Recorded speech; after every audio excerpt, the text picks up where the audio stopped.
আমি খুনি না, আমি ইচ্ছে করে আমি একা মারিনি, আমি মারিনি, ইচ্ছে করে মারিনি। তাকে রিমান্ড দিয়েছিল 5-6 জন, ওই জন্য মরে গেছে ভাই।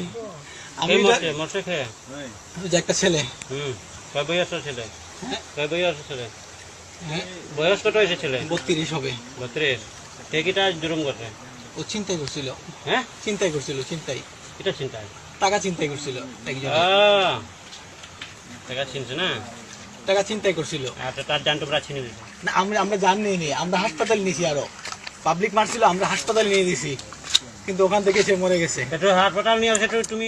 তুমি কিতা লাগি বাকছে? আমি বাগি আসছি যে বলছে সাসপেনশন করছে, এরেস্ট করতে পারে, তো বলছে যে 2 মাস পরে ঠান্ডা হয়ে যাবে, 2 মাস পরে ঠান্ডা হলে আবার গেলে এটা হ্যান্ডেল করা যাবে। আমি অন্য কোনো কারণে ভাগি নাই। আমার এক সিনিয়র অফিসার বলছিল তুমি আপাতত চলে যাও, কদিন পরে আইসো, 2 মাস পরে মোটামুটি এটা ঠান্ডা হয়ে যাবে। তুমি বাকতে পারে না। ইন্ডিয়া সামনে আছে, বাড়ি ডরা সামনে খাইছে।